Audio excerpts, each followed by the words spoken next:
kamar mandi benar. Mau jam kamar mandi. Iya. Jadi mulai malah ngomong. Ya orang mulai kan ngomong. Ada cuma orang yang pada ini. Kita di kolor tuh mana ya? Ya mau.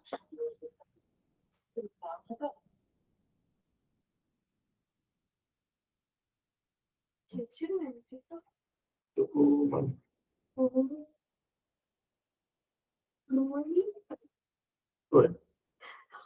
Aku udah buat kamu semua. Lagi maaf, lagi buka jam.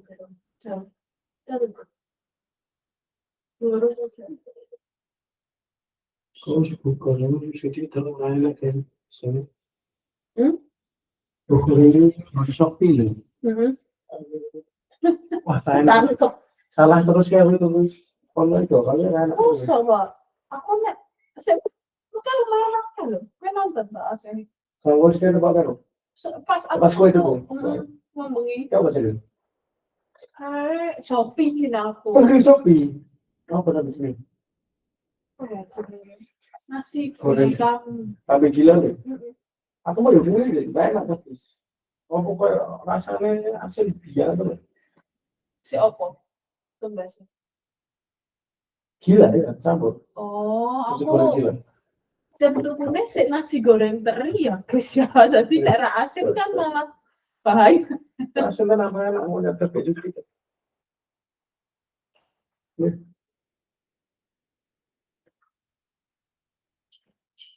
Terima kasih di waktu malam hari ini. Syukur di waktu hari ini kami bertanya untuk podcast tadi hari ini kami berdoa apa yang akan pelajari yang menjadi information bagi kami jadi kami mengerti ya saat kami mendengar acara kami melihat seperti kau melihat Tuhan. Kami serahkan podcast tadi hari ini di depan Tuhan kami berkati semua orang ini jelasnya firman yang ada itu memang bagi kami dan tidak ada yang bisa mencukupinya Tuhan. Berdoa apa yang ada di sini menjadi kewajiban yang banyak dari yang kau berikan Tuhan dan menjadi suatu anak panah yang bisa menjadi bekal kami dan di makanan kami kami bisa dalam perjalanan iman ini Tuhan karena Tuhan melaksanakan banyak hal. Terima kasih Tuhan jami memulai dan sadari di dalam sosial Tuhan kami.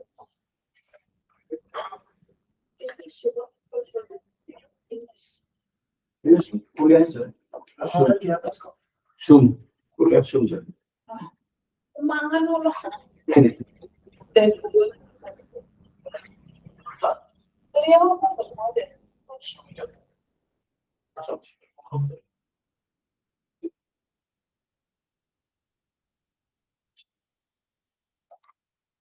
Oke.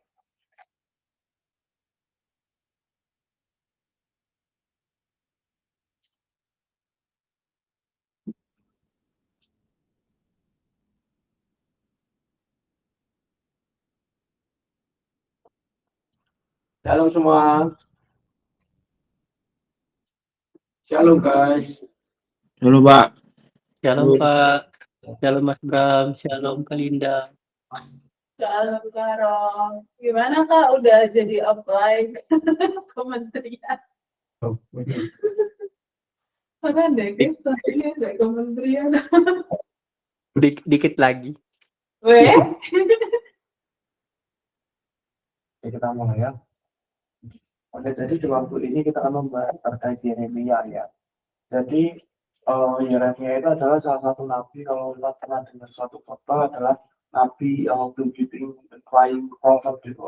Nabi yang sering menangis. Kalau kita mau lihat geopolitiknya itu ini adalah ini nggak ada di situ jadi saya tambahkan saja.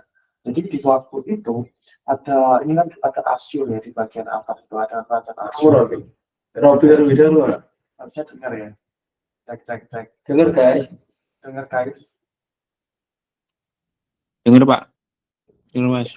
Dengar ya. Oke. Aku lanjutin lagi ya. Jadi ini adalah peta di waktu lalu gitu kan. Di waktu ketika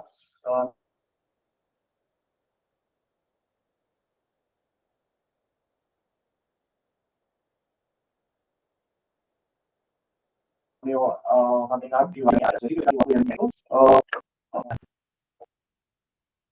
pelayanan kenabiannya Yeremia itu kan berlangsung dari tahun 13 pemerintahan Yosia ya. Jadi Yosia itu masih hidup gitu kan. Hingga pasca jatuhnya Yerusalem gitu loh. Berarti kurang lebih ya puluhan tahun lah.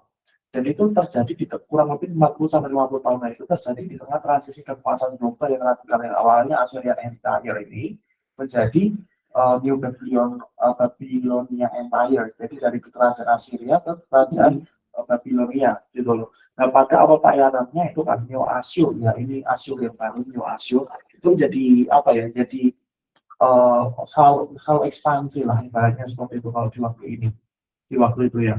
Dan ada ini juga berpengaruh atas kehancuran Israel Utara sebenarnya di daerah Samaria itu ya. Tapi pada waktu itu karena ada perang saudara makanya ini kerajaan ini melemah Assyria itu, makanya ada satu kerajaan yang kuat yaitu namanya Babilonia. Babilonia itu cukup kuat di waktu itu gitu kan. Nah, nah, nah pada tahun 2612 nah intinya itu Niniwe itu sebagai ibu kota yang di bagian Assyria itu jatuh sehingga dikuasai oleh Babilonia pada waktu itu, gitu kan. Nah pada waktu itu mungkin ada suatu harapan, oh tiba-tiba Assyria jatuh, ada suatu power of vacuum lah, karena di waktu power vacuum, gitu kan. Tapi berbahaya, ya Yeremia itu di waktu ini perlu menavigasi para bangsa Israel di tengah euforia palsu ya, ibaratnya seperti revival palsu lah gitu kan. Kalau seperti raksasanya itu telah mati, tanpa menyadari sebenarnya ada raksasa yang sedang bangkit di waktu ini gitu kan. Nah pada kebangkitan Neo Babilonia yang di bagian ini ada kekuasaan ya. Ini kalau kekuasaan Assyria, kalau di bagian ini Neo Babilonia, bedanya di bagian ini Egypt itu atau Mesir itu udah tidak menjadi bagian yang kalau dulu kan Assyria itu termasuk Egypt juga, tapi kalau ini nggak ada, Egypt itu udah terpisah gitu lah. Nah pada waktu itu di bawah kepemimpinan salah satu raja gitu kan, namanya Nebukadnezar II, Babilonia itu bangkit jadi dominan, tapi kan dia juga kejar. Oke, jadi dia itu mengalahkan Assyria dan uh, uh, dan ingin menghancurkan sisa-sisa Asyur maupun Egypt atau Mesir di situ di bawah Firaun Neko II. Oke. Dan ada suatu hal di sisi selatan ya, Mesir itu di bawah dinasti ke-26 ya, intinya itu kayak gitu. Itu mencoba memulihkan kejayaannya dulu ya, ketika Mesir itu kuat dan sebagainya ya. Jadi dia itu bergerak utara untuk membantu Asyur gitu loh. Oke, melawan Babel gitu. Jadi sepanjang pelayanan Yeremia, kalau kita lihat di sini ya, di bagian ini ada ada kebangkitan, ada pertempuran akademis bagi tipping point-nya, yang artinya apa? Tipping point-nya apa? Pada Raja Yosia itu setelah Yosia sudah melakukan reformasi dengan ditemukan kitab Taurat, semua pengorbanan itu sudah dihancurkan, tapi suatu ketika Yosia itu jatuh ibaratnya gitu kan. Dan pada waktu itu ada suatu analisis di mana ada suatu hal di mana dia sudah mengajukan semua bukti pengorbanan high place ya, untuk pengorbanan yang sesat lah gitu yang bukan daripada Tuhan, dan yang mendeteksi bahwa reformasi terus seringkali hanya bersifat liturgis gitu. Di situ ada habis ditemukan ada memusatkan ibadah di Yerusalem, tapi di situ Yeremia itu melihat ada suatu hal ya, reformasi itu seringkali hanya bersifat liturgis atau struktural sebenarnya, tanpa ada suatu pertobatan hati yang dalam. Nah di Yeremia 3 ayat 10 sendiri kan ngomongin, Tuhan berkata, Yehuda yang tidak setia itu tidak kembali padaku dengan segenap hatinya, tetapi hanya pura-pura. Walaupun sudah dibuat suatu skema pertemuan, tapi seperti itu hanya sebagai liturgi. Ya, nah pas ya, orang-orang Yehuda di waktu itu kayak terjebak dengan apa yang menjadi teologi bait suci ya. Ya mereka percaya bahwa keberadaan fisik bait Allah itu sebagai jaminan keamanan mutlak. Padahal tidak, mereka memikirkan bahwa ada bait suci, ya udah aman, dan mereka melakukan apa yang namanya sikritisme. Pagi menyembah Allah, tapi malam itu menyembah Molok, Baal dan sebagainya, gitu kan. Makanya di situ ada suatu perilaku moral yang jelek di sana, gitu loh. Nah pada waktu itu, ketika selesai intinya Yosia itu ketika berperang, ketika pada waktu itu tiba-tiba Yosia itu berperang. Bentar. Yosia itu berperang karena di waktu itu kan sebenarnya Tuhan itu menghukum bangsa Yehuda, orang-orang Yehuda itu untuk dibuang di Babel. Tapi pada waktu itu Yeremia itu seperti berperan sebagai oposisi, ya, berperan sebagai oposisi di mana dia ngomong kamu harus menyerah pada Babel, ya, dan kamu jangan bekerja sama dengan Asyur untuk memerangi Mesir, sorry, kalau nggak salah memerangi Mesir, intinya memerangi Babel lah, seperti itu. Dan akhirnya apa? Yosia mati di situ. Akhirnya yang terjadi adalah Yosia mati di situ. Ada sesuatu kekosongan, dan di waktu itu Yeremia itu sangat menangisi bangsanya, makanya disebut nabi yang menangis, gitu kan. Makanya disebut nabi yang menangis, gitu. Jadi ada Firaun Eko II itu mencoba mengisi kekosongan kuasa. Ada tragedi Megiddo, kematian Raja Yosia, ada akhir dari reformasi. Nah, Yeremia itu ngomong, dia itu melawan faksi promosir, kita promosir aja untuk kita melawan Babilonia, gitu loh. Tapi pada waktu itu Yeremia ngomong, kita harus tunduk pada Babilonia, karena itu menjadi bagian hukuman Tuhan. Bahkan ada satu kisah itu yang cukup unik, di mana Yeremia itu sampai bawa suatu simbol profetik, ya. Jadi kayak kepalanya itu dikasih kuk gitu ya, di kuk kayu, dan dia itu sampai berjalan di jalan-jalan, dan juga sampai masuk istana raja. Pada waktu itu sedang ada diskusi Yehuda dengan Edom dan yang lainnya untuk melakukan pemberontakan terhadap Babilonia, ya kan. Dan di waktu itu Yeremia berpikir sebagai oposisi di situ, ya. Ibaratnya kalau Indonesia sekarang itu kan merdeka, ya, tapi tiba-tiba mau diserang Cina, ya, atau apapun lah, ibaratnya seperti itu. Dan tiba-tiba ada satu nabi ngomong kita menyerah saja. Secara nasionalisme ini ngomong adalah ini tidak benar. Kenapa kita menyerah? Dan tiba-tiba Yosia itu sampai dilempar ke lumpur, dipukul, ada banyak hal yang ada sampai dia itu dikatakan nabi yang menangis, sampai dia itu hancur hatinya tuh bangsa ini, karena artinya itu dia membuat suatu bukit bangsa itu Yehuda ada bait suci, bukan bait suci ya, ibaratnya seperti itu, ada bait suci, tetapi hati mereka keluar dari apa yang Tuhan mau. Ada bait suci, ada gereja, ada yang tamat, tetapi hati mereka di luar itu. Jadi mereka berpikir bahwa ini adalah seperti berhala yang bisa menjaga kita aman. Tapi hati mereka di luar apa yang Tuhan mau. Jadi ketika mereka ibadah, mereka cuma liturgi doang. Dan ketika malam mereka tetap menyembah Molok, tetap menyembah Baal dan sebagainya. Ada sinkretisme di bagian situ, ya. Dan akhirnya ada kematian Yosia. Lalu Yeremia dilihat, oh ini kamu salah. Dan tiba-tiba ada satu nabi namanya Hananya, dia ngomong, Babel ini bakal runtuh 2 tahun lagi, ya. Ada suatu nubuatan yang membuat senang lah, ibaratnya seperti itu kan. Ada nubuatan yang membuat senang, dan banyak orang itu senang dengan nubuatan itu, gitu kan. Ya, dan akhirnya Yeremia itu dihukum lah, ibaratnya gitu kan. Bahkan sampai kematiannya kalau tidak ada di Alkitab, tapi banyak ahli sejarah itu ngomong bahwa dia itu sampai diasingkan di Mesir gitu loh. Ya gitu. Jadi ada kritik dari Yeremia bahwa ada rasa aman palsu tanpa moralitas, ya. Jadi ada profilnya lah. Yoahas itu memerintah 3 bulan, kemudian dibawa ke Mesir, yakin punya mereka Mesir, arogan, membakar puluhan firman Yeremia. Jadi Yeremia itu memberikan firman langsung dibakar oleh Yoyakim.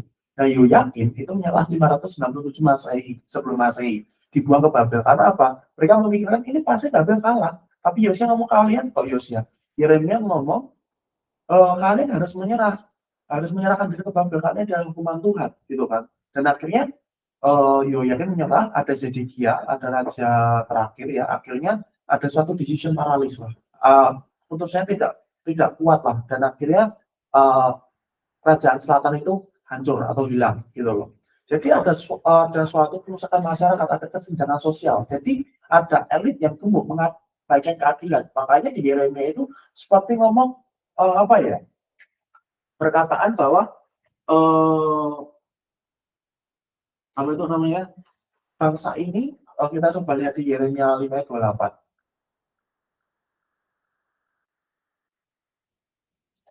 Yeremia 5:28. Nah, sampai mereka gemuk dan berseri-seri. Di samping itu mereka membiarkan berlalu kejahatan, tidak menggunakan hukuman, tidak memenangkan perkara rakyat, tidak membela hak orang miskin, ya. Kalau rasanya kayak Indonesia sekarang, ya. Ada sesuatu hal yang salah di bagian itu. Bahkan sampai ada apa? Ada bait suci ngerti, tapi mereka cuma menyembah Tuhan di mulutnya, tapi tidak di hatinya. Dan di waktu ini ada kesenjangan sosial. seperti itu, dan ada spiritisme. Pagi menyembah Tuhan, sore bakal lupa Baal. Ada degradasi moral, ada pengorbanan anak. Molok pada mau di lembaga bentuk gitu loh. Nah, ada satu hal yang unik ketika saya pelajari di Yeremia 1 ya, terutamanya ya. Dia di Yeremia 1 sendiri kan dikatakan bahwa di Yeremia 1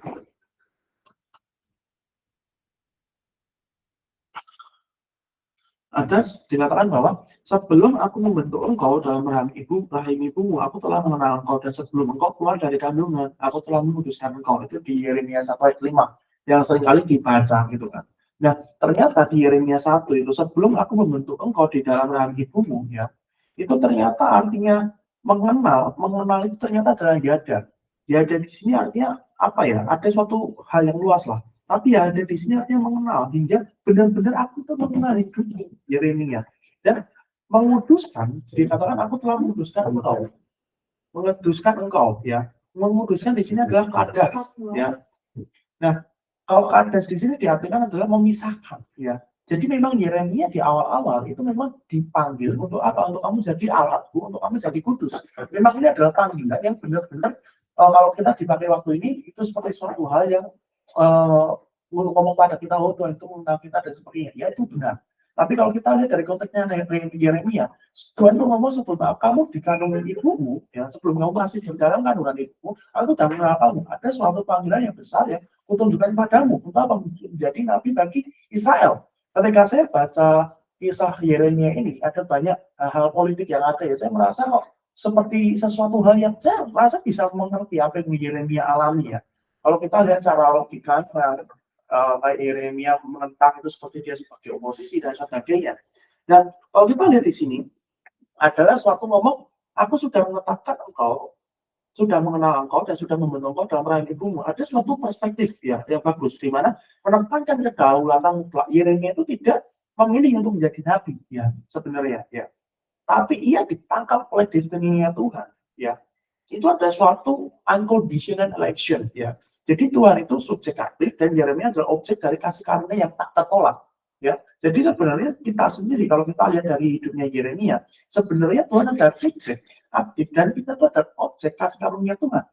Apapun kita dipanggil untuk apa? Untuk melakukan apa yang jadi Tuhan mau, apa yang Tuhan mau, melakukan mandatnya. Nah itu tidak berdasarkan pada kualifikasi Yeremia, ya. Dia pun sampai ngomong, aku merasa masih muda, tidak pandai bicara. Nah, tapi ada ketetapan kekal Allah di sana. Terus ada satu hal juga, ya. Kalau memang di bagian ini Tuhan ngomong, aku membentuk engkau, aku mengenal engkau, dan aku memutuskan engkau, ada suatu dimensi keinginan dan blueprint ilahi, ya. Itu seperti berarti Tuhan itu memiliki cetak biru atau blueprint, ya. Bagi setiap orang. Jadi panggilan profetik itu setiap diri kita itu bukan sekedar tugas organisasi karena disuruh Pak Mbok, disuruh siapapun, disuruh Bo Henry, Kohani, bukan. Ya, tetapi sebuah hubungan yang lahir dari keintiman itu. Ada suatu hal yang lahir dari keilahian itu. Karena ketika ada SP bukan karena diambil oleh Kohani atau Kak Rio, tapi ternyata ada sesuatu desain yang Tuhan taruh di sini, gitu loh. Nah, bahwa ada otoritas profetik itu biasanya dilakukan apa? Kenapa Yeremia punya otoritas di sana? Itu biasanya banyak nabi-nabi kenapa bisa mengatakan dengan bagus. Jadi waktu lalu saya belajar tentang Gideon. Itu adalah kemuliaan Tuhan itu dikatakan adalah kabut, ya adalah kabut. Ya, jadi sebenarnya ketika kita mendengar suara Tuhan, di situ ada otoritas profetik. Jadi otoritas yang itu lahir dari mendengar suara Tuhan. Mungkin memang Yeremia itu tidak didengar pada waktu itu, tapi secara rohani dia memiliki otoritas profetik itu, ya, di mana itu dibuat melalui ruang rahasia. Ya, ada satu statement yang kemarin Mas Yasi buat di story IG-nya, saya sangat berkati. Spiritual victory comes not from the sin, but from the unseen. Jadi terlihat bukan dari apa yang kelihatan, tapi dari apa yang tidak kelihatan. Seperti itu. Ya, ada dimensi supernatural di mana roh kita, rohnya Yeremia itu berinteraksi dengan roh kudus, dengan roh Allah sebelum manifestasi fisik itu. Ya. Jadi ada job description-nya Yeremia, di mana Tuhan itu memberikan mandat yang cukup berat. Ketahuilah pada hari ini aku mengangkat engkau atas bangsa-bangsa untuk mencabut dan merobohkan, untuk membinasakan dan meruntuhkan, untuk membangun dan menanam, gitu loh. Jadi ada kalau kita lihat di Yeremia 1 ayat 10,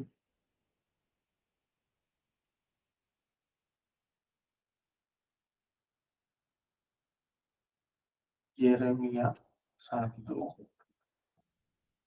ayat 10. Ada satu hal yang dikatakan di sini. Ketahuilah bahwa hari ini aku akan kau atas bangsa-bangsa dan atas kerajaan-kerajaan untuk mencabut dan merobohkan, untuk membinasakan dan meruntuhkan, untuk membangun dan juga menanam. Dan di sini kalau kita lihat ada dikatakan mengangkat, ya, ada membangun dan menanam, tapi ada apa? Mencabut, merobohkan dan membinasakan serta meruntuhkan. Ada 4 kata kerja destruktif, tapi ada 2 kata kerja konstruksi, ya. Jadi sebelum pemulihan revival, ya, biasanya revival sejati terjadi harus ada pembongkaran sistem yang korup itu, ada sesuatu hal yang bergojak. Makanya kenapa saya percaya kemarin saya baca dengan podcastnya Ahok, bagus banget. Di waktu ini mungkin Tuhan sedang menumbuhkan menara Babel itu di waktu ini, ya. Yang bisa mungkin cuma Tuhan. Tapi dengan apa kejadian buruk-buruk ini, bangsa ini akan belajar. Hal yang sama seperti di bangsa Israel ini, sebelum adanya revival, ya, harus ada pembongkaran sistem dulu. Harus ada sesuatu yang digoncangkan sampai yang tidak tergoncang itu yang akan tetap berdiri. Nah, Yeremia itu kayak peruntukan teologi palsu gitu lah. Kayak rasa aman palsu atau struktur dosa sebelum yang menanam benih harapan baru. Ada pelayanan yang yang benar, yang sejati dimulai dengan apa? Kayak konfrontasi dengan apa yang tidak benar di waktu itu. Seperti di waktu ini kita ngomong ini tidak benar ketika politik masuk ke gereja dan sebagainya, dan apa yang terjadi ada banyak penolakan. Tapi di waktu ini sebelum ada revival ada suatu hal yang seperti buruk itu, gitu kan.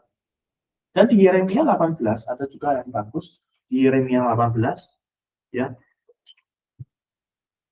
ada dikatakan ini ada pelajaran dari pekerjaan tukang periuk. Saya nggak akan baca semua, tapi intinya itu di Yeremia itu dia melihat ada suatu tukang periuk di mana tukang periuknya itu ketika dia gagal, tapi dia bisa membentuk itu lagi, Jadi ada suatu hal di mana ada pemecahan manusia lahiriah lah, the breaking of the outer man itu dari Watchmeni, ya. Jadi bejana tanah liat itu melambangkan jiwa kita atau manusia kita. Nah, seringkali tanah itu kan keras, berbatu atau resisten, ya.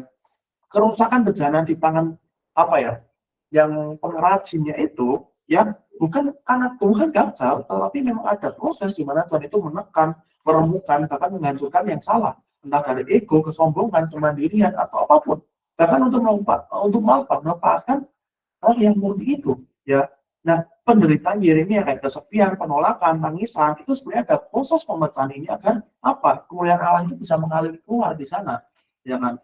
Nah, ada satu hal di mana ada satu statementnya Andrew Wommack yang sangat bagus, ya, bahwa ia mengatakan gini, bagus, bahwa Tuhan itu tidak menginginkan produk gagal atau sampah, ya. Jika bencana itu rusak, ya, itu seringkali karena kualitas tanah liat itu yang tidak mau tunduk pada tekanan dari kreatornya atau pembuatnya. Tapi yang kabar baiknya itu bisa didaur ulang.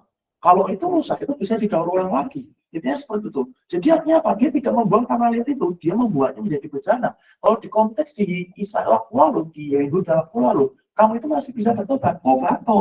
Ibaratnya seperti itu, ya. Tapi makanya kenapa habis itu di Yeremia 29 ada satu hal yang bagus yang sering kali kita baca, ya. Yeremia 29. Jadi apa yang kita baca ini seringkali kan seperti pribadi, tapi begitu saya membaca ini, memahami Yeremia, saya tuh melihat ada suatu konfrontasi politik di apa yang Yeremia pelajari. Jadi memang Alkitab itu mengangkatkan secara pribadi, tapi juga secara bangsa. Itu seperti melihat apa yang kita lakukan di waktu ini ketika kita berdiri bagi bangsa, ada tindakan profetik untuk kita mengatakan kebenaran dan sebagainya. Saya merasa hal yang sama seperti di Yeremia waktu lalu.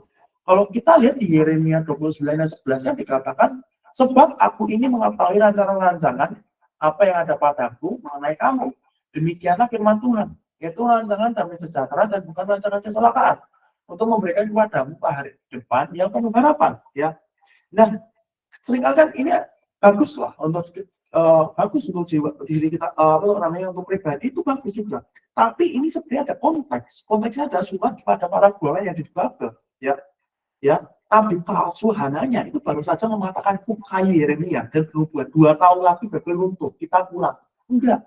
Pada Tuhan Yeremia seperti saya ceritakan itu bawa kayu ngomong, ini loh adaku, kamu tuh harus menyerah aja karena ada dosa yang kamu lakukan, gitu loh, ya. Tapi Yeremia ngomong ketika ya ada pesan bagus lah, pesan dari anaknya itu seperti pesan positif ya, yang disukai banyak orang di waktu itu. Ngomongkan adalah 2 tahun lagi Babel runtuh, kamu akan pulang kok, kamu akan pulang isoki ya. Tapi Yeremia langsung ngomong, enggak, kalian akan di sana selama 70 tahun. Langsung dia apa? Seperti diasingkan, ya kan? Makanya Tuhan dia ngomong, bangunlah rumah, merekalah dan usahakanlah kesejahteraan kota itu, ya. Makanya habis itu keluar, usahakanlah kesejahteraan ke kota di mana aku buang gitu loh. Makanya kan keluar di situ.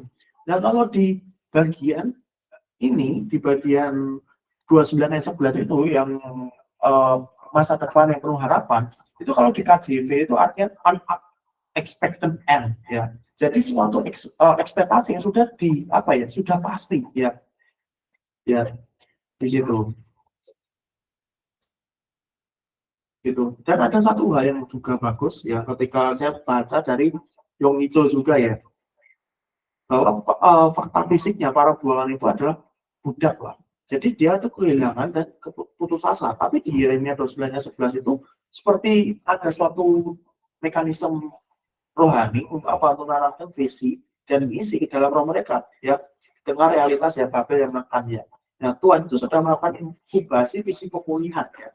Jadi penderitaan menjadi rahim bagi kelahiran mujizat sebenarnya ya. Nah jadi Yong itu mengatakan bagus bahwa sebelum realitas berubah, gambaran mental, vision atau dream itu berubah dulu seperti itu ya.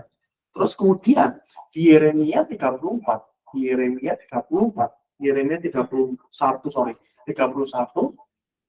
ayat 31 sampai 34 ini adalah perjanjian baru ya gitu kan.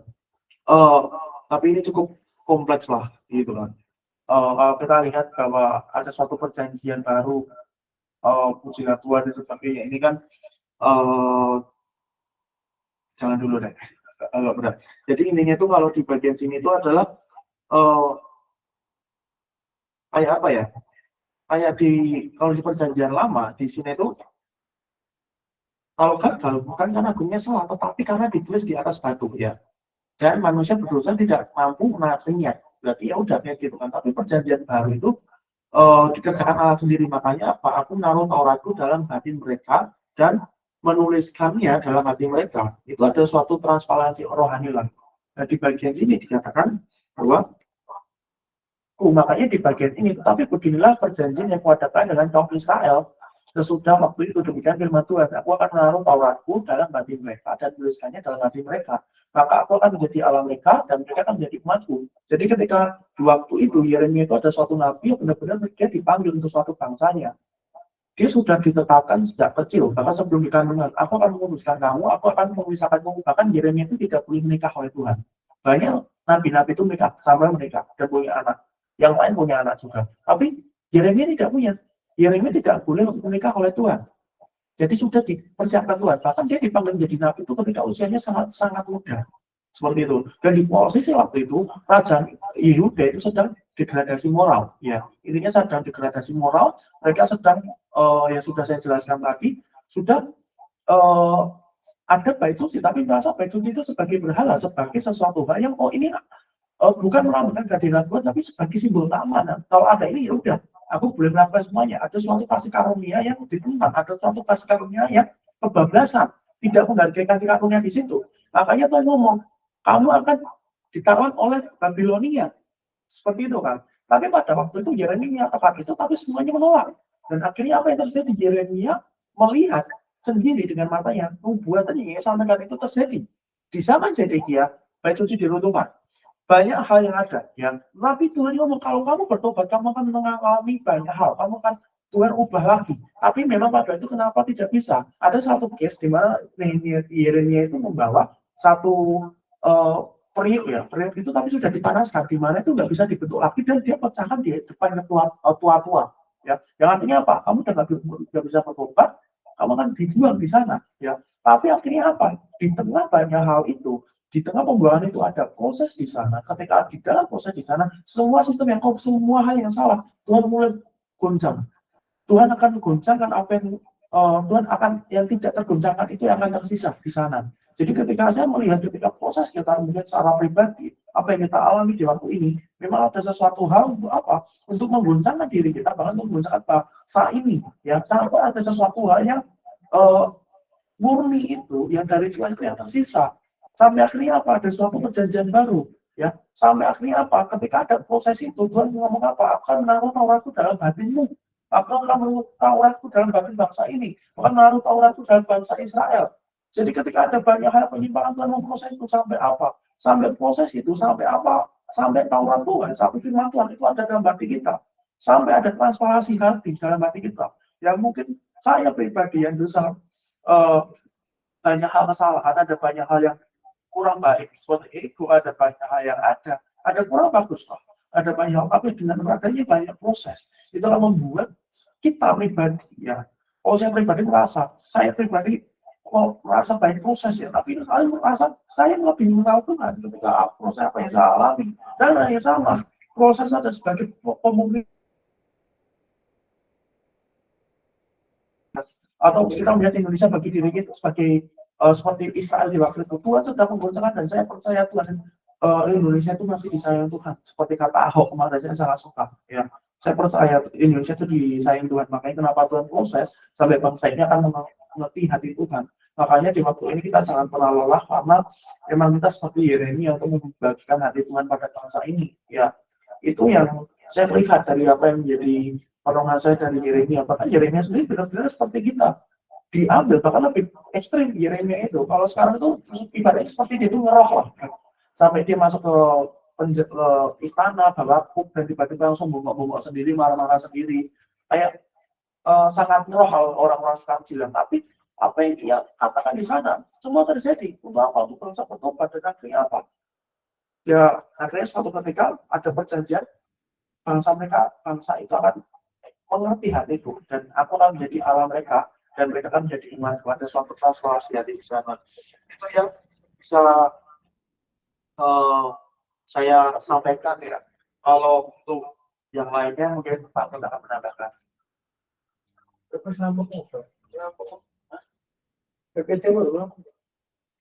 Wes bilo apa wes tak sampai ke semua kilo. Kita kurang ada yang kita mau terus ini. Iya, ya kan. Iya. Ini aku bingung juga. Ya, jadi Yeremia ini sesuatu yang menarik. Kenapa? Karena Yeremia adalah nabi yang hidup di beberapa zaman ya, di beberapa pemerintahan. Dan ini tadi pakai tadi PPT Bang. Atas itu Bang. Jadi Yeremia ini tinggal di beberapa pemerintahan bangsa Yehuda, dan juga bahkan ada di dalam masa pembuangan. Ya. Bahkan nanti kalau kita berbicara tentang Yeremia, dia matinya itu kan dirajam. Ya, ada beberapa sumber mengatakan bahwa dia mati dirajam di Mesir. Yang rajam siapa? Bukan orang Mesir, tapi Yeremia ini dirajam oleh bangsanya sendiri. Jadi dia dirajam oleh orang-orang Yehuda yang ada di Mesir. Gitu. Dan ayat yang sangat terkenal, salah satunya adalah tadi ya, Yeremia 29 ayat 11 atau ayat 5. Dan yang kita pakai itu yang nanti akan jadi kaosnya di kita di barat itu Yeremia 29. Ada seperti api dalam tulang-tulangku itu. Jadi dari awal sebenarnya Yeremia ini dipanggil untuk panggilan yang khusus dan unik. Gitu. Dan ketika Yeremia ini memasuki masa-masa awal, jadi dia ini ada di lingkungan Anatot, itu kampung para nabi. Ya. Jadi kayak itu kampung orang-orang nabi dan imam-imam. Jadi dia memang lahir dari komunitas yang mengenal Allah. Pada waktu dia dipanggil, itu kenapa kita akan mulai dulu dari ini, tadi sudah dijelaskan Bram. Tapi nggak apa-apa, kita buka dulu Yeremia 1, ya, biar kita bisa mengerti ya. Saya bacakan. Yeremia 1 ayat yang ke-4 sampai ayat yang ke-10, saya akan mulai dari ini dulu. Supaya kita bisa mengerti ya. Karena ini Bible study, kita harus baca Alkitab. Ya. Firman Tuhan datang kepadaku bunyinya, sebelum aku membentuk engkau dalam rahim ibumu, aku telah mengenal engkau, dan sebelum engkau keluar dari kandungan, aku telah mengutuskan engkau dan telah menetapkan engkau menjadi nabi bagi bangsa-bangsa. Jadi kenapa dikatakan bangsa-bangsa? Karena sebenarnya di dalam kitab Yeremia itu ada nubuatan untuk beberapa bangsa. Jadi bukan hanya untuk Israel, bukan hanya untuk Yehuda, tapi ada juga untuk Babel, untuk Asyur, untuk Mesir. Nah, jadi di Yeremia ini sebenarnya ada beberapa nubuatan yang dia lepaskan untuk bangsa-bangsa itu. Kenapa dia disebut nabi bagi bangsa-bangsa? Dari awal Tuhan memanggil bahwa engkau bukan hanya untuk Israel, tapi sebenarnya nubuatanmu akan sampai ke bangsa-bangsa. Maka Yeremia muda berkata, Tuhan Allah, sesungguhnya aku tidak pandai bicara sebab aku ini masih muda. Ayat 7, tetapi Tuhan berfirman kepadaku, kepada Yeremia, janganlah katakan aku ini masih muda, tetapi kepada siapapun engkau kuutus, haruslah engkau pergi. Dan apapun yang kuperintahkan kepadamu, haruslah kau sampaikan. Janganlah takut kepada mereka, sebab aku menyertai engkau untuk melepaskan engkau. Demikianlah firman Tuhan. Lalu Tuhan mengulurkan tangannya dan menjamah mulutku, mulut Yeremia. Tuhan berfirman kepada Yeremia, sesungguhnya ini yang menarik. Aku menaruh perkataan-perkataanku ke dalam mulutmu. Ini sesuatu yang powerful. Sebenarnya kenapa Yeremia begitu luar biasa, di samping ada panggilan Tuhan dalam hidupnya, tapi sebenarnya dia benar-benar apa yang keluar dari mulutnya itu adalah perkataan Tuhan.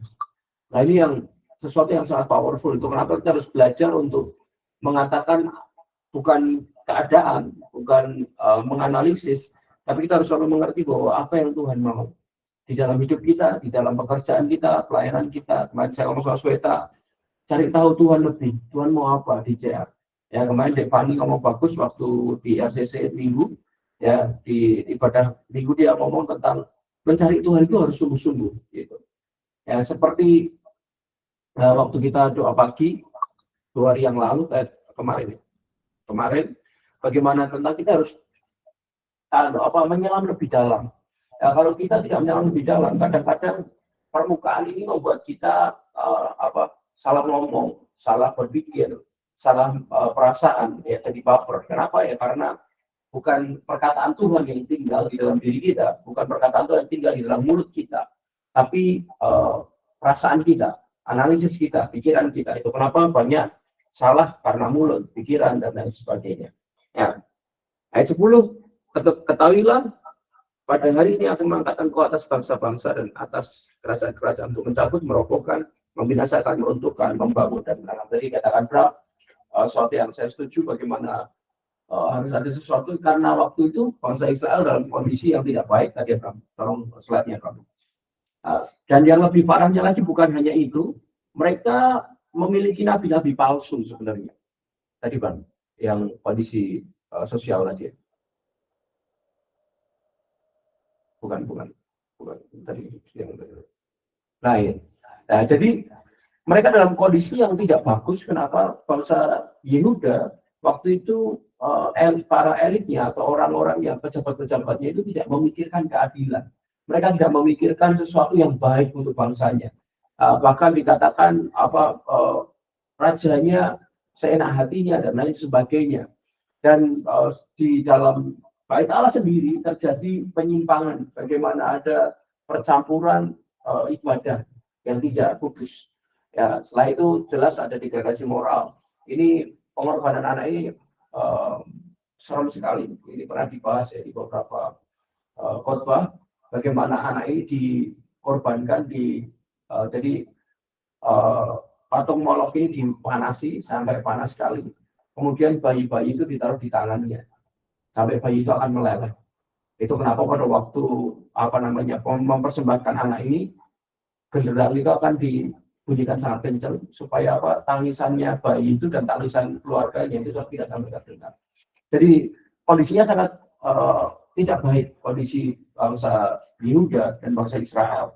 Dan diperparah lagi di Yeremia 14 ya, Yeremia 14 ayat yang ke-13 sampai ayat yang ke-15. Ini yang menakutkan karena ada nubuatan palsu.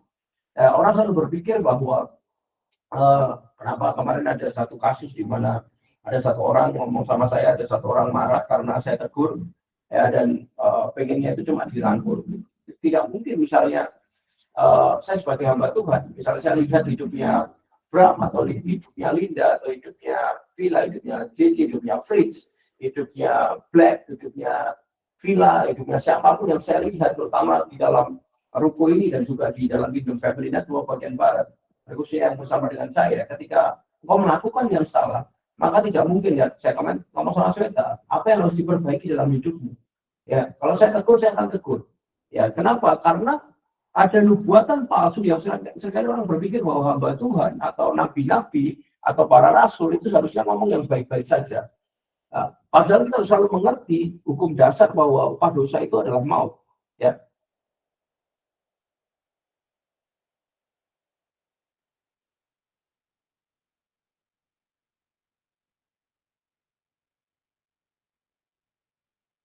Robi ada lagi, Robi. Waktunya mulai dia keluar. Sampai orangnya dia masuk. Ya. Jadi tidak mungkin bahwa berpikir bahwa oh hamba Tuhan itu harusnya ngomongnya baik-baik saja. Ya tidak mungkin kalau saya melihat ada orang melakukan free sex atau orang yang hidupnya nggak kudus, nggak jelas. Ya, misalnya kalau dalam konteks orang yang saya tegur itu ada kasus dengan keuangan sampai ratusan juta.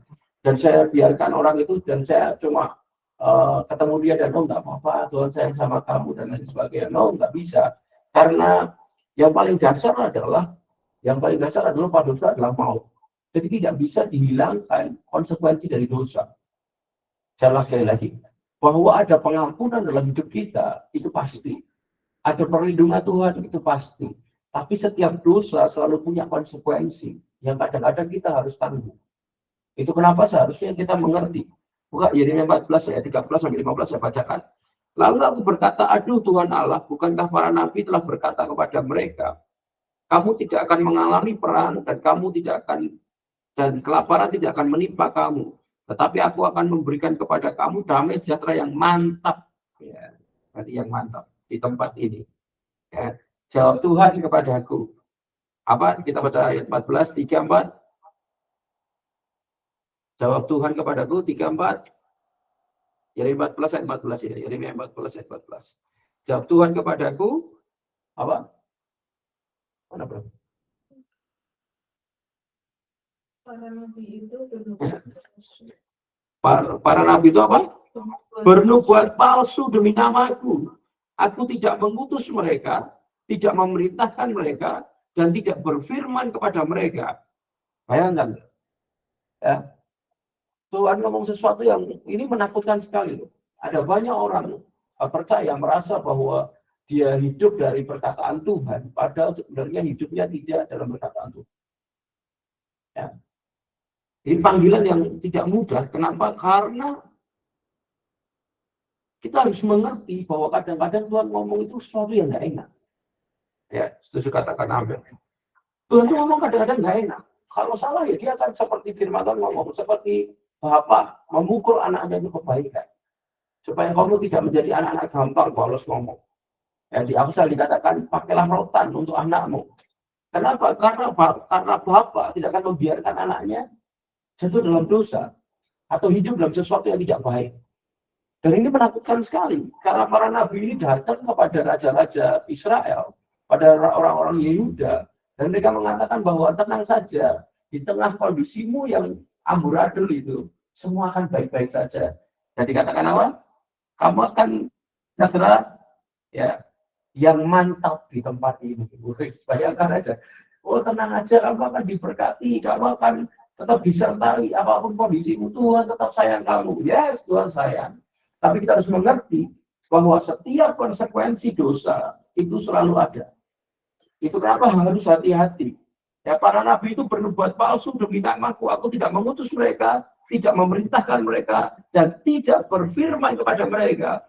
Mereka menubuatkan kepada bahwa penglihatan bohong, ramalan kosong, tipu rekaan hatinya sendiri. Sebab itu beginilah firman Tuhan mengenai para nabi yang bernubuat demi namaku. Padahal aku tidak mengutus mereka, dan yang berkata perang dan kelaparan tidak akan menimpa negeri ini. Para nabi itu sendiri akan habis mati oleh perang dan kelaparan. Jadi kenapa Yeremia dalam kondisi sulit? Saya bisa memahami kenapa panggilan Yeremia ini begitu kuat. Di awal dia bertemu dengan Tuhan dan ada panggilan yang kuat dalam hidupnya karena menjalani kehidupan Yeremia itu tidak mudah. Ya, dia selalu seperti orang selalu mengatakan omongan kok negatif terus toh, omongan kok keras terus toh. Bahkan dia mati juga gara-gara orang nggak suka kata-katanya. Ingat baik-baik. Orang berpikir bahwa Yeremia adalah nabi yang keras. Padahal firman Tuhan ngomong, kenapa kitab ratapan itu dibuat oleh Yeremia. Dia selalu menangis, artinya apa? Hatinya lembut. Tapi dia harus ngomong sesuatu yang sesuai dengan apa yang Tuhan taruh dalam mulutnya. Ingat tadi, di Yeremia 1. Ya. Kadang-kadang dalam hidup kita harus melakukan hal yang tidak enak, sesuatu yang tidak baik itu harus ditegur dengan kasih. Bukan marah, tapi dari hati yang mencintai. Kemarin yang kita belajar ya.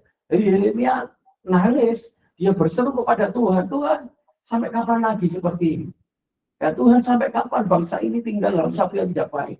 Bahkan sampai Yeremia mau give up, ingat ya, ketika dia harus menghadapi bukan hanya orang biasa, tapi dia menghadapi para bangsawan, dia menghadapi orang-orang yang punya jabatan, dia menghadapi bahkan apa? Teman sejawat, benar ya? Karena nabi-nabi teman sejawatnya dia. Kadang-kadang seperti berbeda sendiri. Ya, dan itu tekanan yang begitu berat, bahkan firman Tuhan ngomong dia sampai dilempari, diseret ke pinggir kota, dia mau dieksekusi. Hanya gara-gara apa? Dia ngomong sesuatu yang benar, dia ngomong hati Tuhan untuk bangsanya. Buka di Yeremia 20, ya, Yeremia 20 ayat 9 ya, ini yang ayat yang nanti kita pakai di baju kita, ya.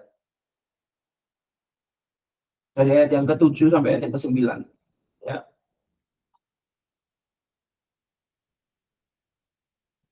Ya, jadi kalau kalian baca ini serem banget Yeremia ini sebenarnya.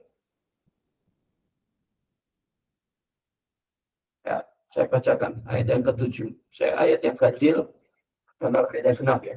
Saya bacakan. Engkau telah membujuk aku ya Tuhan, dan aku telah membiarkan diriku dibujuk.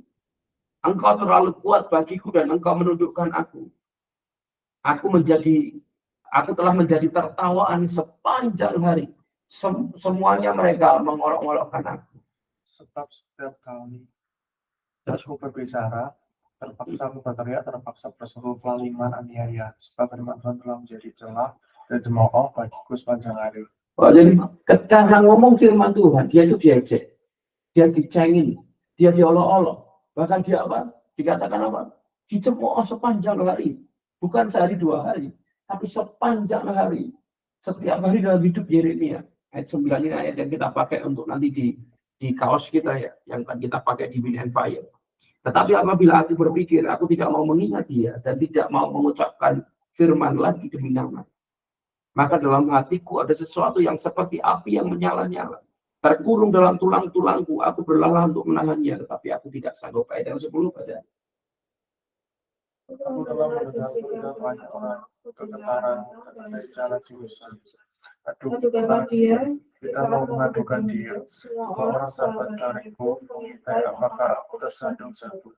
Beritahu dia membiarkan dirinya dibujuk sehingga kita dan datanglah pembalasan kita. Bayangkan, jadi Yeremia itu ditunggu jatuhnya. Jadi Yeremia ditunggu jatuhnya, keseleonya. Kalau kita tadi pernah ngomong tentang Ahok itu ditunggu jatuhnya. Begitu dia ngomong yang salah, Al-Maidah 51, langsung ditangkap. Jadi orang sudah menunggu Yeremia untuk jatuh. Sesuatu yang menakutkan sekali dan menjengkelkan sekali. Ayat 11, tetapi Tuhan menyertai aku seperti pahlawan yang gagah.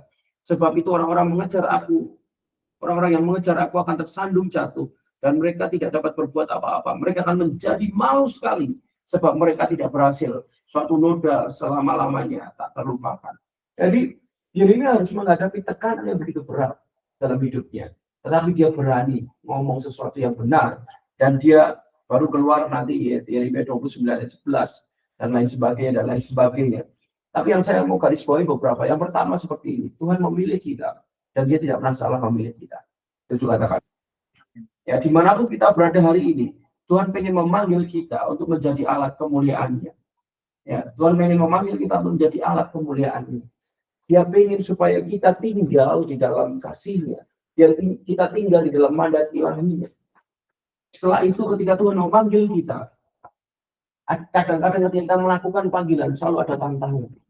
Ya, dimanapun kita berada, seringkali ada tantangan dalam hidup kita. Mungkin itu dari orang-orang sekitar, mungkin dari teman sejawat, mungkin dari orang-orang yang seharusnya menaungi kita. Ada banyak sekali tantangan. Tapi Tuhan ngomong bahwa jangan takut. Mungkin kau diolok-olok, ya mungkin kau mengalami cemoohan, kau mungkin mengalami aniaya. Tapi jangan takut untuk berdiri untuk kebenaran. Ya, saya berdoa supaya Bible study kali ini akan diupload supaya mengerti bahwa ada pesan kuat bahwa Tuhan tidak menyesali panggilannya. Tuhan menaruh firman-Nya di mulut kita. Dan Tuhan pengen untuk kita berjalan dengan apa yang Tuhan mau. Meskipun ada olok-olok, meskipun ada cemoohan, meskipun ada bahkan ada tantangan, penganiayaan, jangan takut. Ya. Tapi kita harus terus berjalan dengan apa yang Tuhan mau.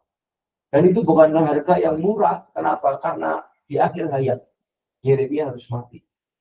Ya. Itu semua lahir karena kecintaannya kepada Tuhan dan kecintaannya kepada bangsa. Ya. Jadi apa yang kita lakukan dalam hidup kita di dunia ini, di dunia ini hari ini, semua orang hanya mencari keuntungan sendiri. Semua orang hanya bersembunyi mencari keamanannya.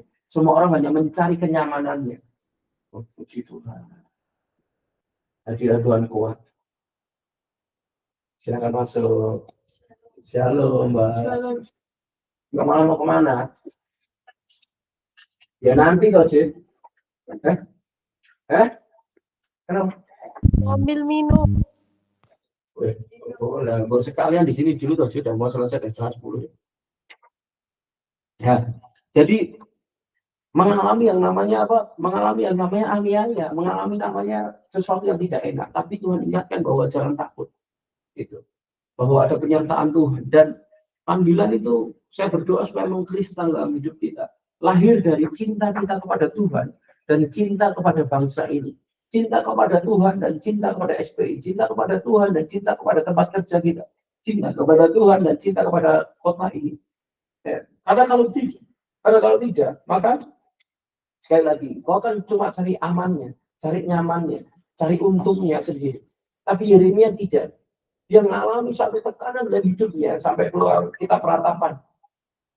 Dia meratap, menangis melihat kondisi bangsanya. Dia ditekan dari banyak pihak. Tapi Yeremia tidak memilih untuk kompromi dengan hal itu. Dia menegur dengan keras, tapi dengan hati yang lembut. Jangan sekali lagi. Ini yang sulit. Kadang-kadang apa? Kita sukanya cuma marah aja, tapi kita lupa mengasihi. Kita marah aja, tapi kita lupa untuk mencintai.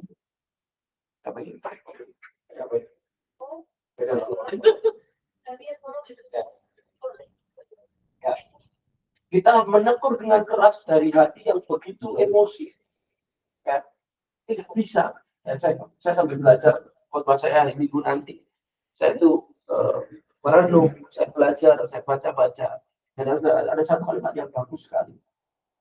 Api revival itu, api kebangunan rohani itu tidak akan tinggal atau keluar dari hati yang emosional. Saya ulang sekali lagi.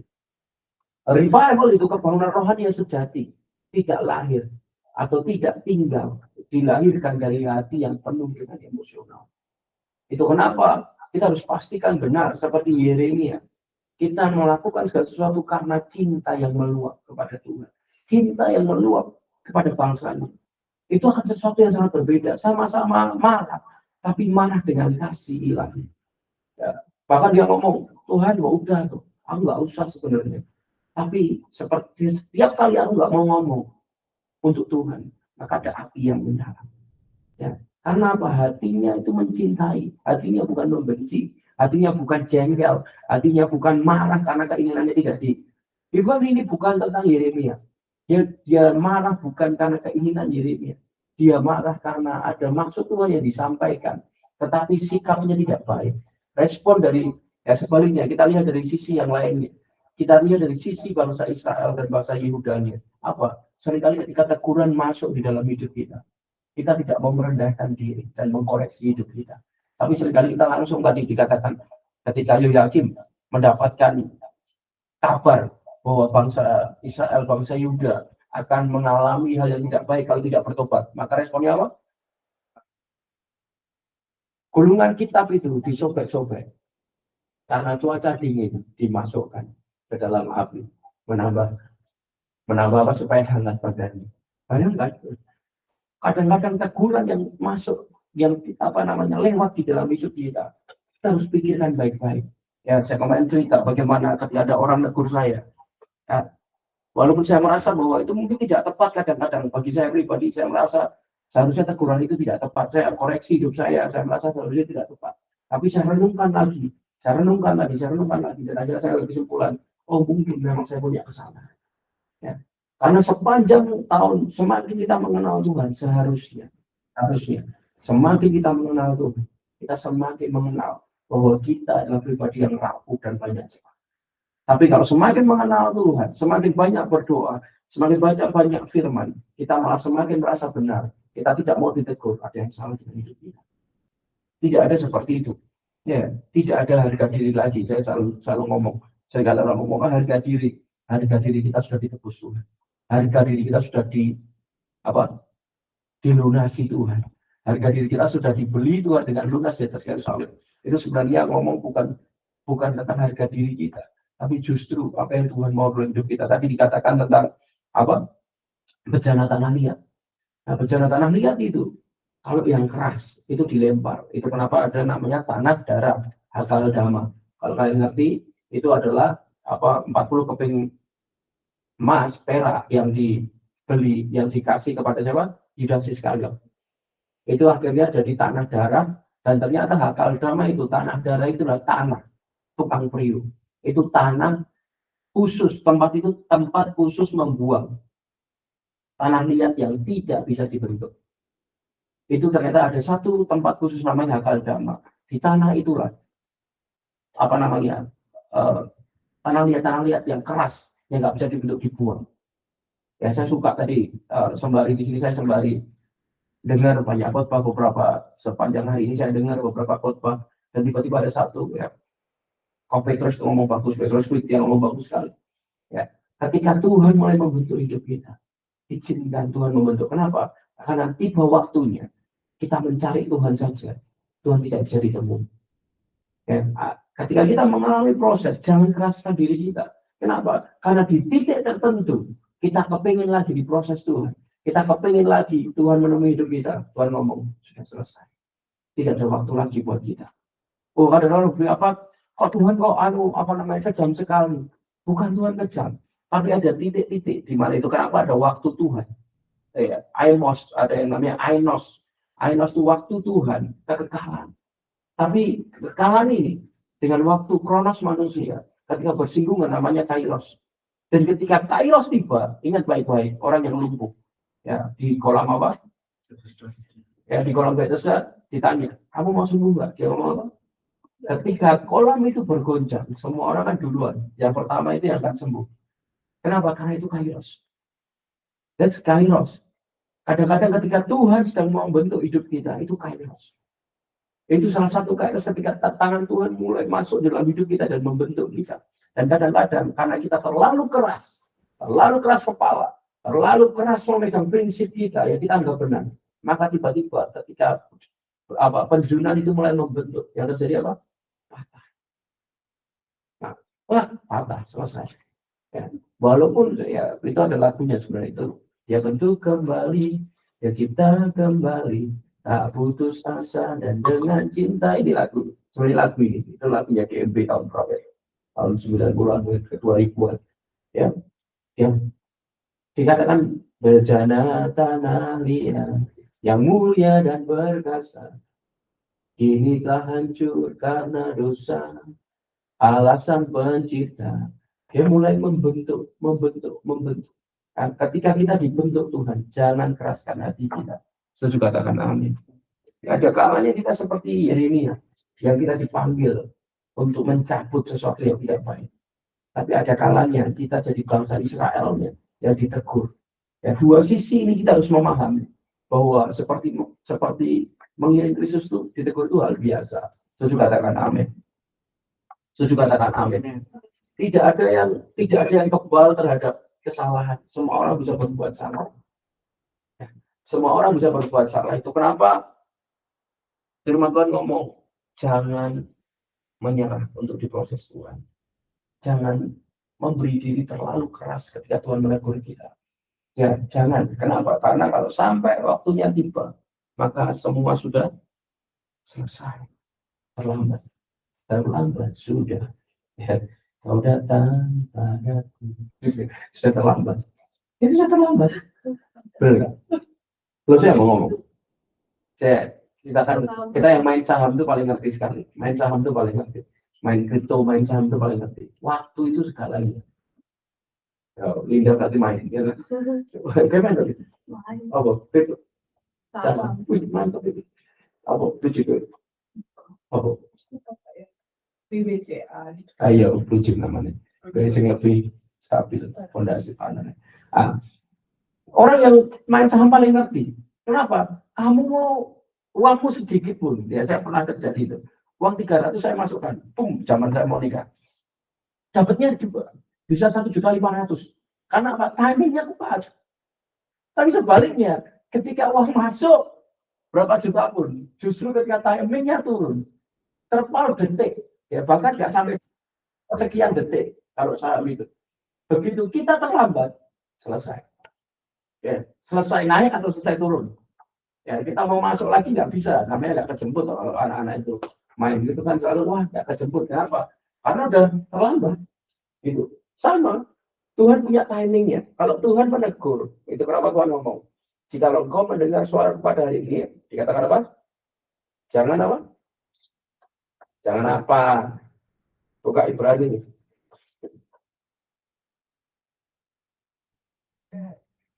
Ibrani 4 ayat 7 ya. Kita baca bersama. 3, 4. Ibrani 4 ayat 7. 3, 4. Sebab itu ia menetapkan pula suatu hari, yaitu hari ini, ketika ia telah sekian lama beriman dengan pada hari ini, jika kamu mendengar suaranya, janganlah keraskan hati. Kita baca sekali lagi, yang pada hari ini 3, 4. Pada hari ini, jika kamu mendengar suaranya apa? Jangan apa? Keraskan hatimu. Bangsa Israel mendengar teguran Yeremia, bukannya senang. Ya, di Amsal dikatakan, orang yang ditegur Tuhan itu harusnya senang. Bersuka-cita kenapa? Karena sebenarnya kita sedang diarahkan ke tempat yang tepat. Tapi ketika tadi pembesar-pembesar Israel, Yehuda, mendengar teguran Yeremia, bukan sebagai cinta untuk membentuk hidup, memulihkan sebuah bangsa, tapi menganggap teguran adalah pisau yang menyakitkan. Sesuatu yang berbeda. Dan hasilnya apa? Hasilnya berbeda. Hasilnya bangsa Israel akhirnya apa? Dibunuh. Mengalami proses yang lebih berat. Kenapa? Karena mengeraskan hati. Itu kenapa pertobatan itu adalah harga mati. Untuk mengiring Kristus. Siapapun kita. Tidak ada yang kebal terhadap dosa dan kesalahan. Setuju katakan amin. Nah, sebaliknya dari sisi Yeremia, sekali lagi. Teguran harus lahir dari cinta kepada Tuhan. Dan cinta kepada bangsa sesama. Dan kalau tidak, maka teguran kita hanya akan melukai, tapi tidak membawa nilai kebenaran. Kayak gitu ya. Ada yang mau ditanyakan di Yeremia ini?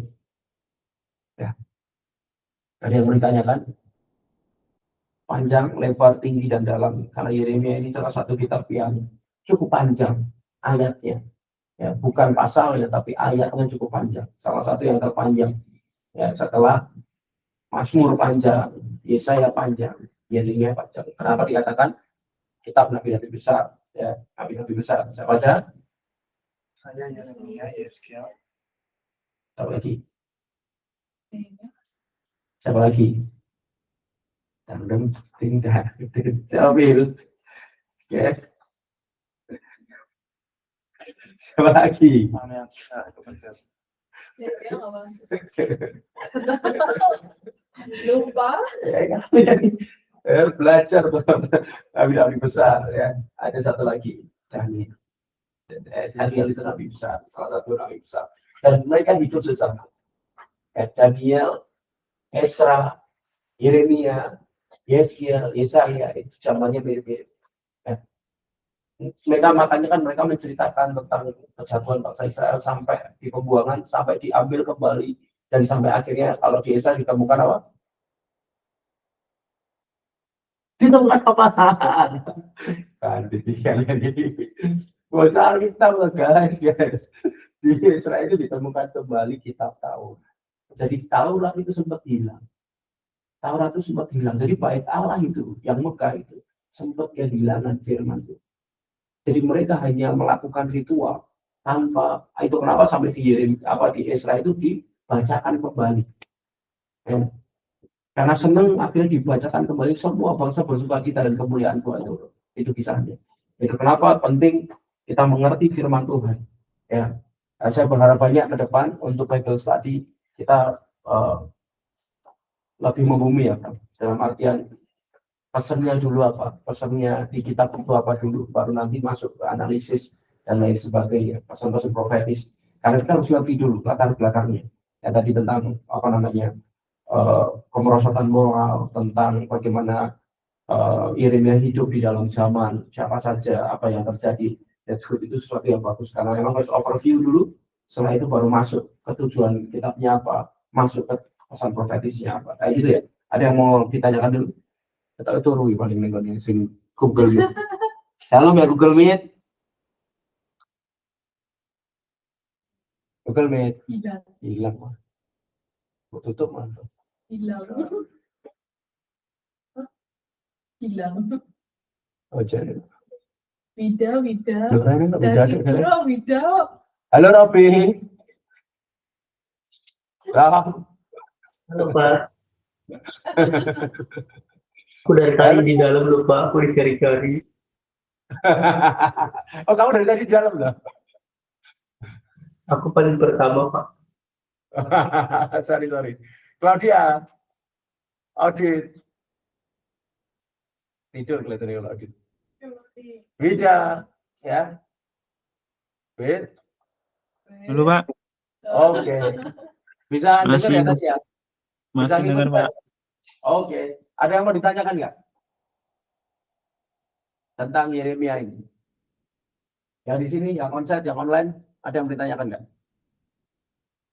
Ini mengingatkan kita lah ya tentang panggilan Tuhan. Itu Tuhan tidak pernah gagal. Dia tidak pernah, Tuhan tidak pernah, dikatakan di Roma itu, Tuhan tidak pernah menyesali panggilannya kepada Yeremia. Dan Yeremia sendiri memiliki kesetiaan mengiring apa yang Tuhan katakan. Dan dia tidak, nanti ada banyak tindakan profetik sebenarnya. Di dalam kitab Yeremia ini ada banyak sekali tindakan profetik. Tadi yang dikatakan dia pakai kok, dia pecahkan periuk, dia bawa buyung, dia lakukan banyak hal, dia bawa ikat pinggang. Ada banyak sekali perumpamaan dan tindakan profetik di kitab ini sebenarnya. Ya, di kisah Yeremia ini untuk menggambarkan di atas itu semua Tuhan sebenarnya ngomong bahwa Tuhan mencintai bangsa Israel, Tuhan mencintai bangsa Yehuda, Dia mencintai umat pilihannya, tapi umat pilihannya memilih untuk tidak mencintai Tuhan dan tidak taat bertobat dari dosanya. Tapi Tuhan adalah Tuhan. Makanya tadi dikatakan di Yeremia 31, Tuhan memperbaharui janji itu bahwa aku akan menjadi Allah mereka dan mereka akan menjadi umatku dan perkataanku akan tinggal di dalam hati mereka. Itu janji Tuhan. Ada yang mau ditanyakan dulu? Atau ada yang pernah mengalami seperti Yeremia? Linda? Pernah nggak mengalami seperti Yeremia? Yeremia terlalu. Ya enggak, ya jangan senggol, membumi aja. Kan mirip seperti Yeremia tapi membumi. Bila kamu kangen sama Lisna?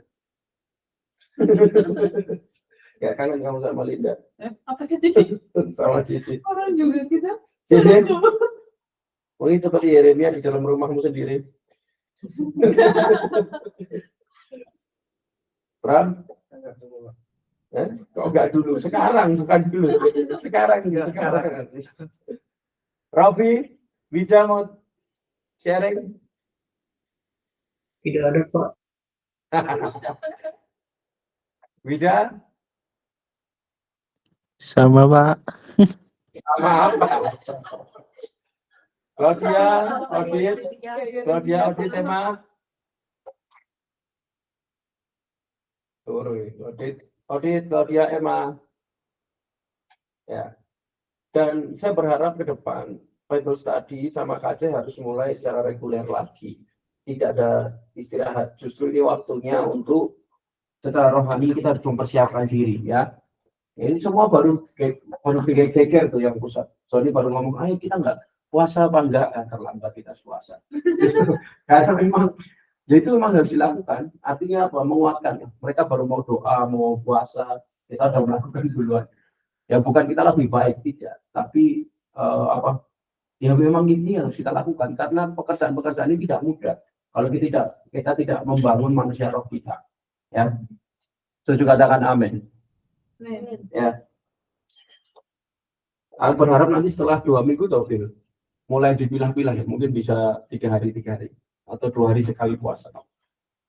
Jadi tetap tapi periodenya dibikin 2 hari sekali. Ya, supaya bisa sambil istirahat sambil puasa bisa ya.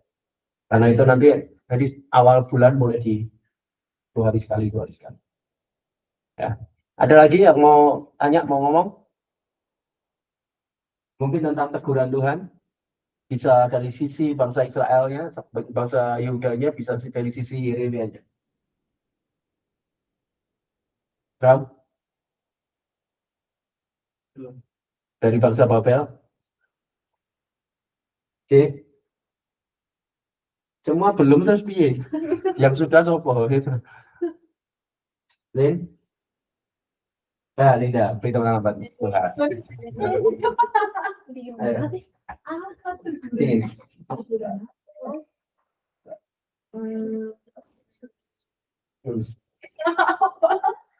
Bingung.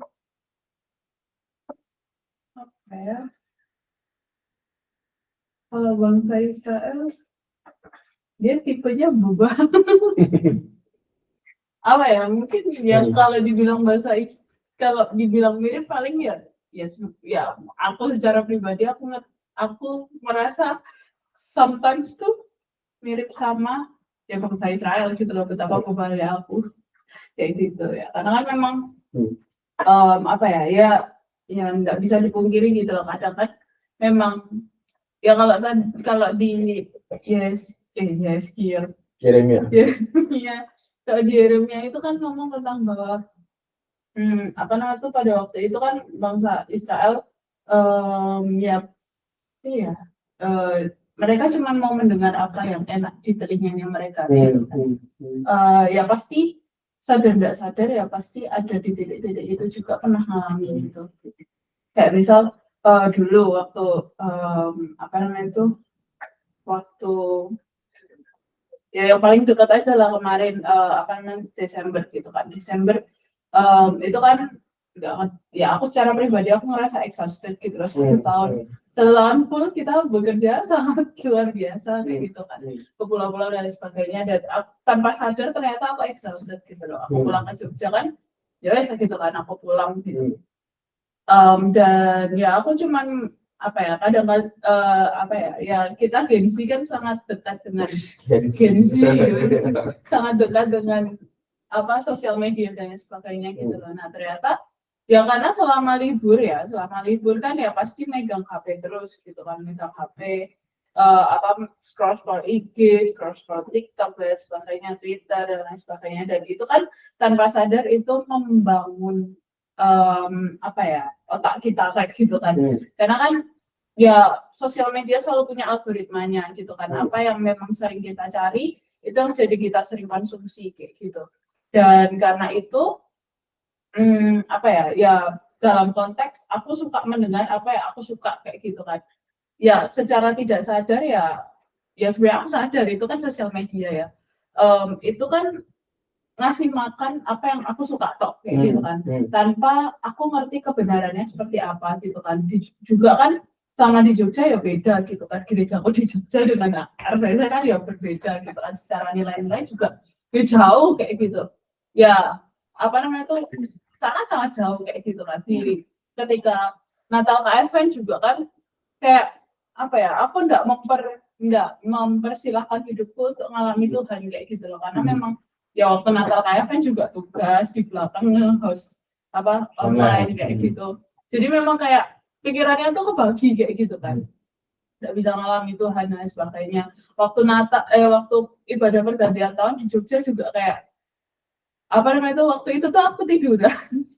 Aku ketiduran, cuman ya aku tetap ikut ibadah gitu, cuman aku telat gitu karena papa mamaku juga tidak bangunin aku, ya mungkin tahu aku kecapean juga karena beberapa waktu bolak-balik terus kan soalnya Jogja gitu. Terus akhirnya ya wes kayak gitu. Aku datang dan ya aku nggak mendengar dengan utuh gitu loh firman seperti apa kayak gitu, dan ya lebih banyak mendengar apa yang aku mau. Dan endingnya kan ya aku kemarin cerita sama Pombo juga, endingnya ternyata aku waktu even aku nyembah di dalam kamar kayak gitu kan, aku kan ada gitar juga di rumah, even aku nyembah di rumah itu rasanya kayak aku tidak mendapat apa-apa kayak gitu loh, kosong gitu, bener-bener kosong. Dan ya waktu itu aku masih menganggap itu hal yang biasa kayak gitu. Aku menganggap itu hal yang biasa dan aku menganggap itu bukan teguran dari Tuhan kayak gitu. Aku menganggap ya semuanya ya fine-fine aja, ya ya udahlah aku menjalani hidup sebagaimana biasanya gitu.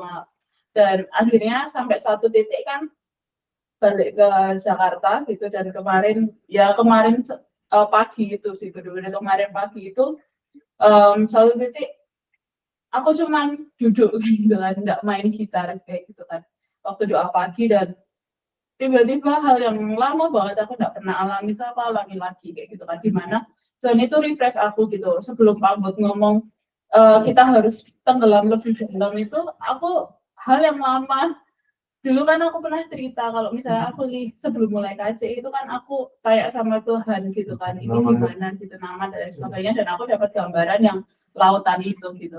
Dan kemarin sebelum Pak Bud ngomong kita harus harus menyelam lebih dalam, aku tuh waktu berdoa itu ada gambaran gitu kan, bahwa Tuhan tuh lagi ajak aku buat berenang dalam kayak gitu kan, berenang dalam dan semakin dalam kayak gitu, sampai bahkan aku nggak bisa lihat ke atas gitu loh, karena itu benar-benar semuanya lautan dan itu udah dalam banget kayak gitu. Dan aku ngerti di situ aku nggak bisa tahan air mata, dan aku ngerti bahwa momen itu adalah momen di mana Tuhan itu lagi, ya di situ aku ngerti gitu loh, ini teguran paling keras, harus masuk lebih dalam lagi gitu kan. Memang ya sejauh ini hidupku cuman rutinitas tok gitu kan, dan ya kadar kasihku mulai berkurang dan ya lain sebagainya itu gitu kan. Aku ngerti ini momen di mana aku harus masuk lebih dalam lagi untuk aku bangun hubungan lagi sama Tuhan gitu, untuk nge-push hidupku lagi gitu, bukan cuma sekedar bekerja. Ya dempal aku ngerti gitu.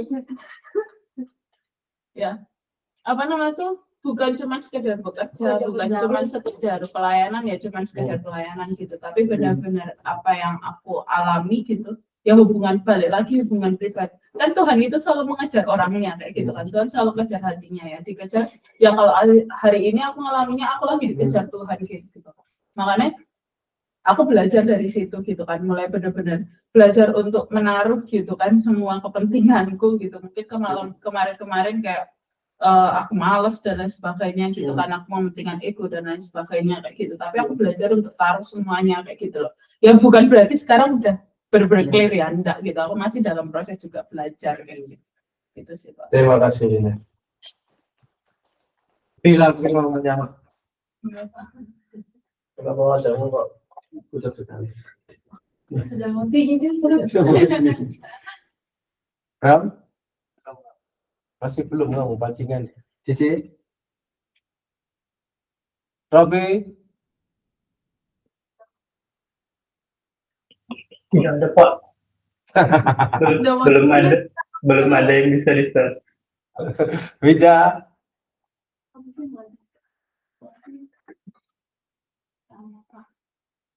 Wida? Hilang sih. Wah, hilang itu. Nggak ada. Suruh Gi. Udah langit ke-7. Wida? Apa kan, Wida? Apa, Pak? Nggak tidur, Pak. Nggak tidur kok. Ya ngomong lah. Nggak tidur, cuma ketiduran.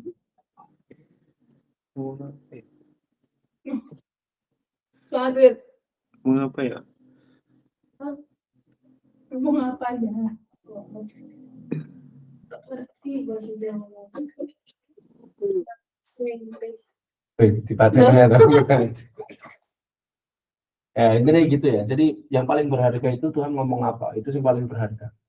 Jadi lupakan semua teologi, semua kepintaran, semua pengetahuan itu harus ditaruh, belajar untuk kita naruh, karena apa yang Tuhan katakan itu adalah segalanya. Gitu. Itu kenapa setiap kali kita mengalami proses harus selalu ngerti Tuhan ngomong apa. Itu lebih berharga dari semua. Ya kayak gitu. Jadi itu tadi katakan Indah ya, jangan cuma mau dengar yang enak aja di telinga kita.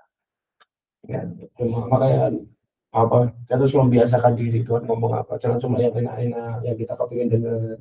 Ya loh, JJ nggak apa-apa, J, nggak mandi nggak apa-apa, 7 hari nggak mandi nggak apa-apa, Bau. nggak doa nggak apa-apa, nggak risk nggak apa-apa, nggak bisa. Ya kan gitu lama-lama mati. Ya. Nggak doa nggak apa-apa, nggak bisa. Ya, kayak gitu. Karena Pila udah ngantuk, kita mau tutup dalam doa. Kasihan ya. Jadi saya dihentikan Feby, dihentikan orang-orang sekarang yang menghentikan Pila. Haleluya. Ya, semua satu berdoa ya. Setelah itu nanti kita foto. Tolong Bram, resume-nya Bram. Nanti di-share di grup ya untuk summary ini supaya nanti bisa di-share di apa namanya di IG ya di Instagram. Jadi kita berdoa ya. Bila berdoa. Tuhan, terima kasih untuk teman-teman hari ini, Bible study kami hari ini, Bapak. Terima kasih, kami bersyukur untuk setiap firman yang Tuhan beri, biar kami terus mengerjakan apa yang menjadi kehendak Tuhan. Biar kami bukan mendengar apa yang enak telinga kami saja, tapi kami melakukan apa yang menjadi perkataan, apa yang menjadi kehendak Tuhan.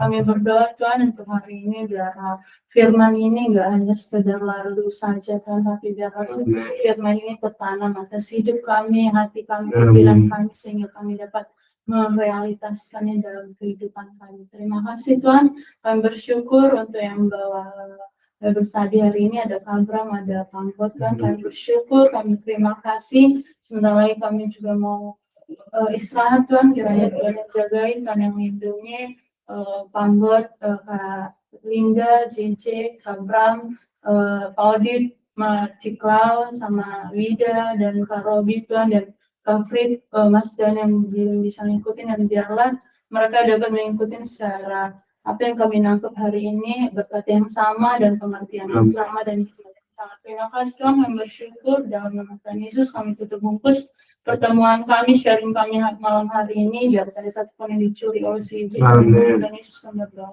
ya, amin. Kenapa berdatang? Kenapa berdatang? Telat bintang satu. Foto dari situ kamu, foto kamu di luar situ. Sekarang buka kamera ya, guys. Robi ganteng kali bos. Kalau dia ternyata nggak tidur, guys. Auditnya mana? Masalahnya itu.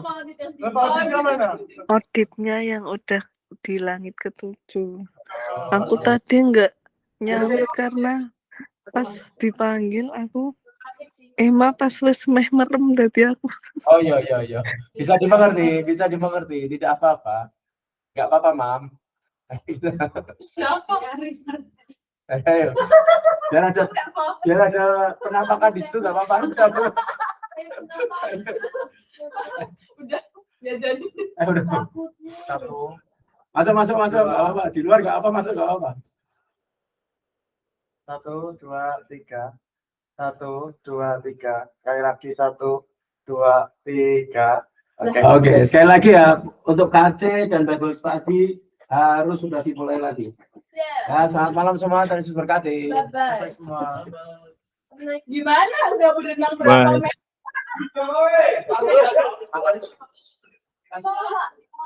Mau cari